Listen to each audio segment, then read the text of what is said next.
آج کی اسٹوری ہے چینی ہوٹل کا راز، ساتھ میں ریسیپی ہے ویج منچورین فرائیڈ رائس۔ تو چلتے ہیں اپنی اسٹوری کی طرف، ساتھ ساتھ ریسیپی بھی آپ کمپلیٹ دیکھیں۔ یہ کہانی تب کی ہے جب میں اور میرا دوست عامر نئی نئی جگہوں پر کھانے کے شوقین تھے۔ عامر ہمیشہ کہتا، یار تم نے اگر فلاں چائنیز ہوٹل کا منچورین فرائیڈ رائس نہیں کھایا تو تمہاری زندگی بیکار گئی۔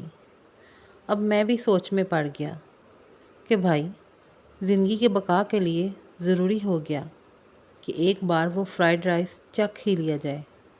تو ہم نے ایک دن ارادہ کیا کہ چلو آج عامر کے پسندیدہ چائنیز ہوٹل چلتے ہیں۔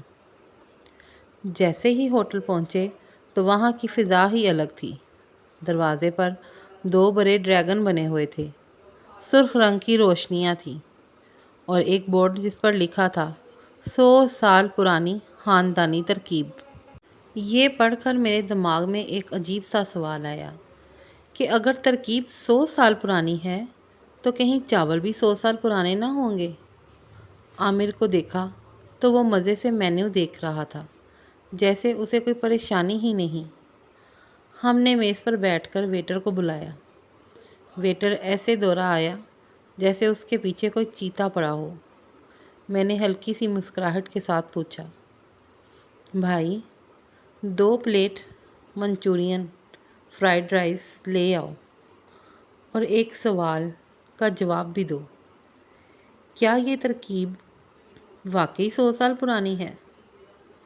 ویٹر نے ادھر ادھر دیکھا جیسے کوئی راز کی بات کرنے لگا ہو اور آہستہ سے بولا، جناب اس ہوٹل میں جو بھی ایک بار کھا لے وہ بار بار آتا ہے، مگر ترکیب کا راز کسی کو نہیں معلوم، یہ صرف ہمارے بزرگ باورچی ہی جانتے ہیں۔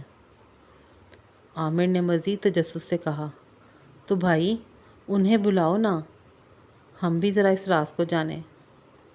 ویٹر نے ہلکی سی مسکراہٹ دی اور بولا، یہ اتنا آسان نہیں۔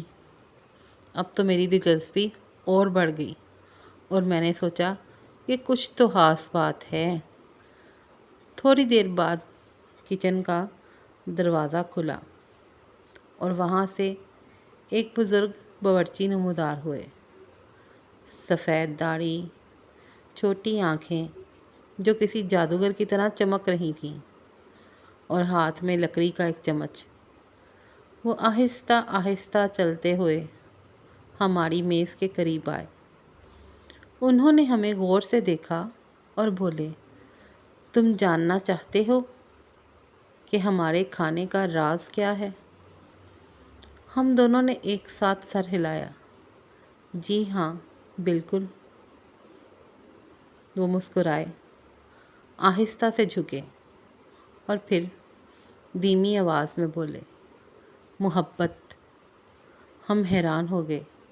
عامر نے سوالیہ نظروں سے مجھے دیکھا، میں نے اسے دیکھا اور پھر ہم دونوں نے ان بزرگ کی طرف دیکھا اور بولے، مطلب؟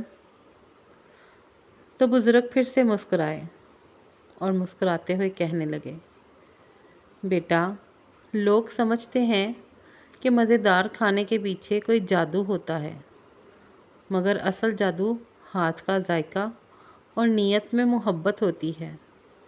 جو بھی کھانے میں محبت ڈالے گا اس کا کھانا ہمیشہ مزیدار بنے گا۔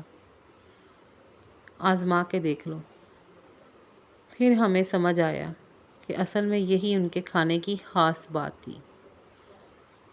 پھر جب ہمارے سامنے گرما گرم منچورین فرائیڈ رائس آیا تو خوشبو نے ہمیں بے چین کر دیا۔ عامر نے پہلا نوالا لیا اور فوراً ہی حیران ہو کر بولا، یار واقعی جنت کا کھانا ہے۔ میں نے بھی پہلا نوالا منہ میں رکھا اور جیسے ہی ذائقہ زبان پر آیا ایسا لگا جیسے چین کی گلیوں میں سیر کر رہا ہوں۔ تب میں نے سوچا، واقعی کھانے میں محبت ہو تو کچھ بھی عام نہیں رہتا۔ اس دن کے بعد جب بھی گھر میں فرائیڈ رائس بناتا ہوں تو چمچ سے زیادہ محبت ڈالنا نہیں بھولتا۔ تو دوستو اگر آپ بھی اپنے کھانے کو مزیدار بنانا چاہتے ہیں تو یاد رکھیں، چمچ سے زیادہ ضروری چیز محبت ہوتی ہے۔ یہ وہی محبت ہے جو ہم اپنے خاندان والوں کو دینا چاہتے ہیں، اپنوں کو، اپنے پیاروں کو، اپنی فیملی کو۔ جتنی محبت دینا چاہتے ہیں اپنے کھانے میں، وہ محبت شامل کریں، چاہے وہ میری بہنیں کھانا بنائیں، چاہے وہ بھائی بنائے، جو بھی کھانا بنائے محبت سے بنائے۔ محبت سے بنا کھانا بہت مزیدار ہوتا ہے، اس کا ذائقہ دنیا میں کہیں بھی نہیں ملتا۔ امید کرتی ہوں آپ کو میری آج کی یہ محبت بھری اسٹوری اور محبت بھرے ویج منچورین فرائیڈ رائس کی ریسیپی بھی پسند آئی ہوگی۔ انشاءاللہ نیکسٹ ویڈیو میں ملاقات ہوگی کسی اچھی سی شیئرنگ کے ساتھ۔ تب تک کے لیے اللہ حافظ۔ اور ہاں، جاتے جاتے نیو آنے والے چینل کو سبسکرائب کرنا مت بھولیں، ویڈیو کو لائک کریں، شیئر کریں اور پیارا سا کمنٹ کریں، اور کمنٹ میں یہ ضرور بتائیں کہ آپ کہاں سے ویڈیو دیکھ رہے ہیں۔